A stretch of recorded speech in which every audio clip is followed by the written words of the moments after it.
Happy race day, race fans. We are back. It's been a while. Yes, Liz, glad to have the live show back. Happy race day. Today we've got race 4 of the NASCAR Cup Series Playoffs, the Auto Trader Echo Park Automotive 500. That is a lot to say. That's a mouthful. At Texas Motor Speedway. Normally we used to have 2 races at this track each and every year. Starting last year, we had the All-Star race move here. It was here, or one race last year. We had the All-Star race here this year. Just going to bring up the results of that because there is a lot of drivers that are talking about it being similar to what we've seen at the All-Star race in terms of like super speedway type racing, which means we can probably look at some, put some extra weight on. I'm not totally sold on that. I think we can put some extra weight on place differential today if it's going to race like that. We had Ryan Blaney, Denny Hamlin, Austin Cindric, Joey Logano, Daniel Suarez, Alex Bowman, AJ Allmendinger, Chris Buescher, Brad Keselowski, who also has the pole today, and Christopher Bell were your top 10 of that all-star race. So keep that in mind. We're going to look at, James, welcome. Chase that Elliott. Mondo, let's go Harvick. And Andrew, great to have the live show back. Thank you for joining in, everybody. We're going to look at some plays here. I need to make my screen a little bit bigger so it's a little bit easier to see. I got my plays up for everyone. Haven't had the live show in a while, so I am going to have my plays here for everyone. I got a pretty small player pool here so far today. I'm probably going to add a few more once the show is over and we go over some things, but these are my initial looks going into today. Going to look at the playoff field here in a minute while a few more people cycle in. Just sent out another tweet. So just give me a few seconds on that.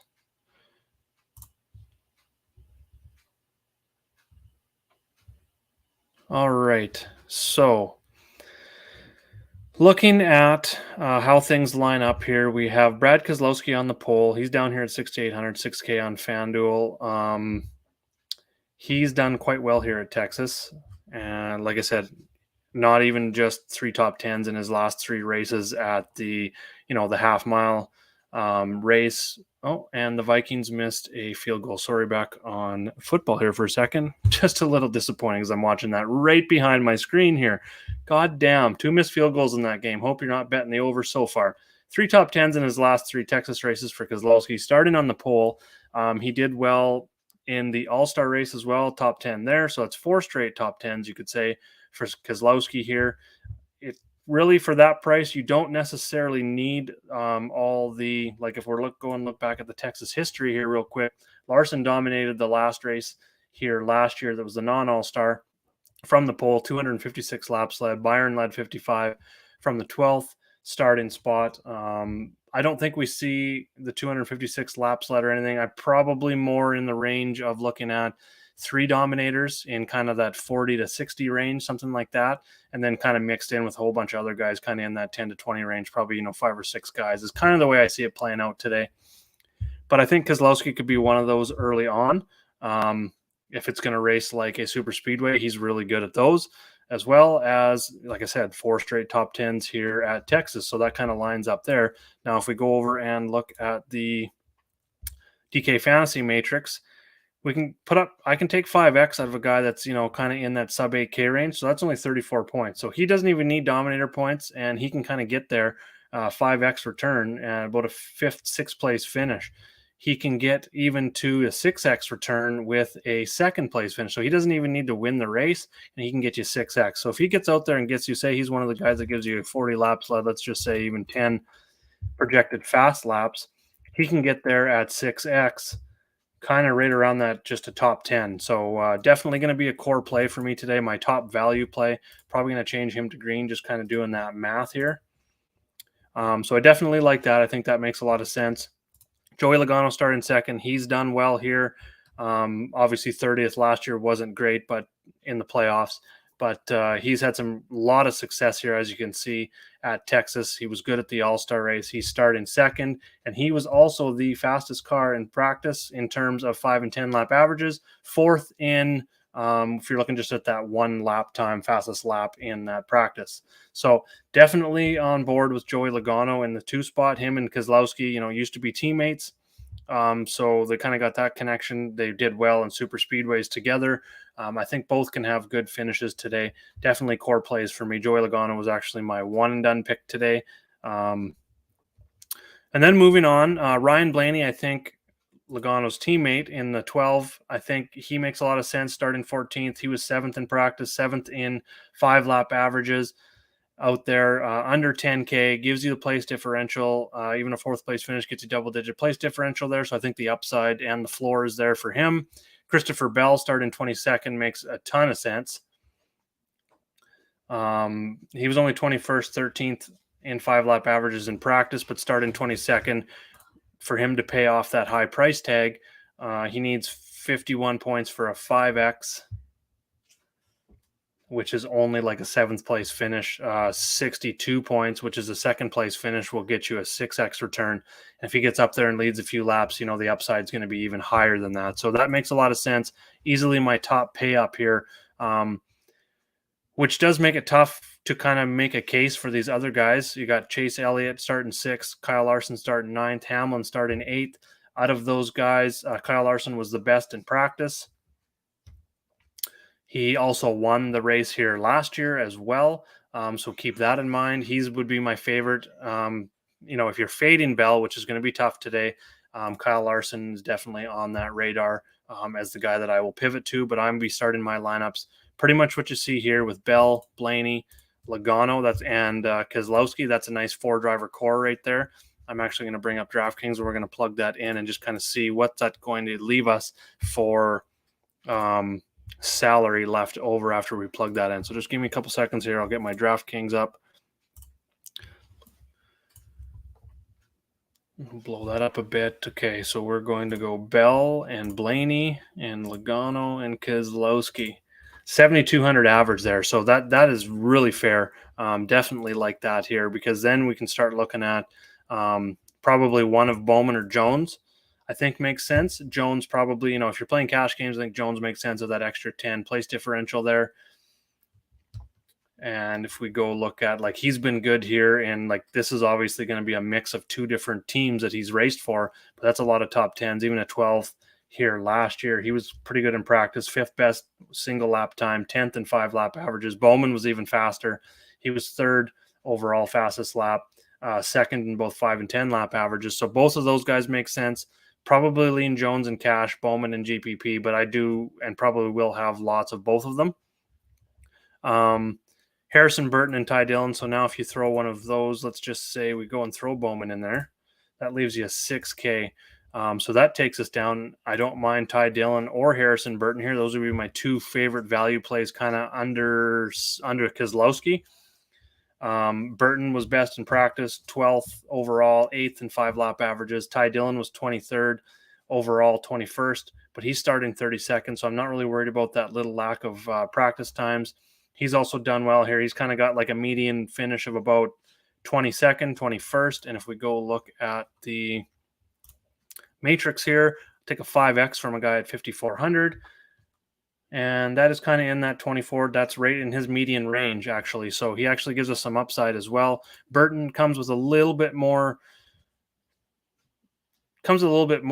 risk, I guess you could say, starting 20th, but still 28 points. You're only looking at a 18th place finish for him to kind of hit that 5X value, and a 15th place finish gets you in that 6X range. So that would be my GPP play off of Ty Dillon, but I'm okay with both there. Cole Custer started in 24th. He's finished 19th and 14th in those last 2 races here, 22nd, 19th. So his practice times are very similar to Ty Dillon. So because he is getting 8 less place differential upside points here, and he's a little bit more expensive, he would be like a GPP pivot off these guys. And then for GPPs in this top range, obviously Blaney, Logano are probably going to be popular here. Alex Bowman, Eric Jones even. I think William Byron starting 3rd and Tyler Reddick starting 4th. They can get up there and get those. They're number 1 and 2 in my model, by the way. But I actually favor Logano and Keselowski just a little bit more. But both those guys, Byron and Reddick, were fast in practice. 6th and 2nd in fast laps, third and fifth, fourth and third, and second and first in terms of 5, 10, and 15 lap averages there as well. So those drivers that I got highlighted, I think we can also mix in Kyle Busch, if we're not going to, be playing the who's not going to blow an engine day.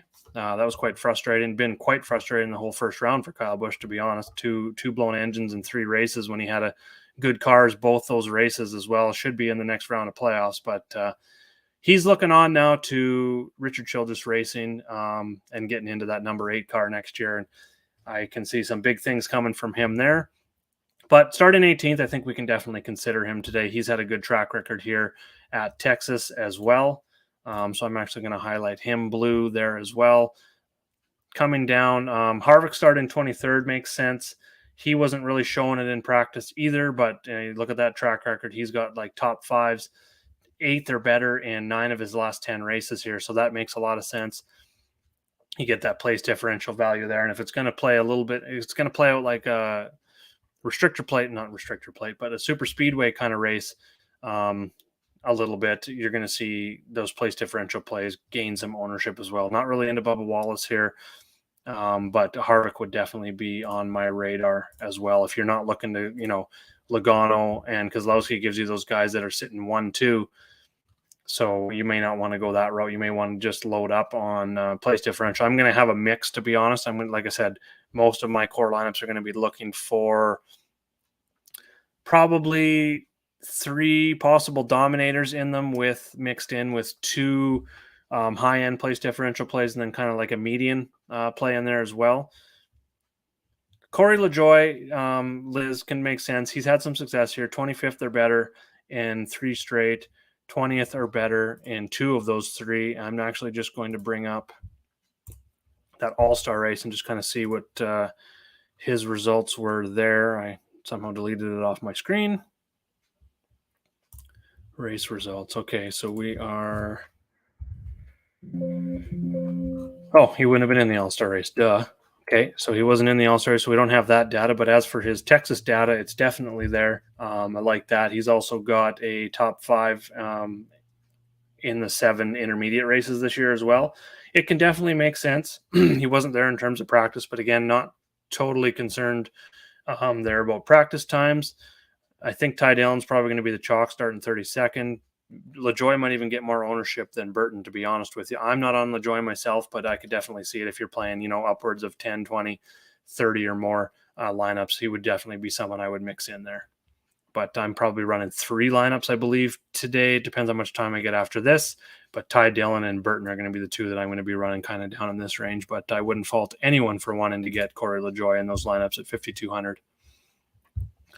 So that kind of covers my core. That's kind of the direction I'm going today. Other guys that could maybe make sense. I don't think Chastain's going to see a lot of ownership just looking at his past track record here at Texas. So that could be someone that could be super low owned. Won't have any myself. Another low owned driver right between Bowman and Jones. I think Daniel Suarez starting 10th at 8,200. 2 top 3 finishes in 2019. 10th last year here at Texas. I think he was one of the drivers that I mentioned in top 10. Yeah, he was 5th at the All-Star race. So let's just say he duplicates that. A 5th place finish for Suarez here today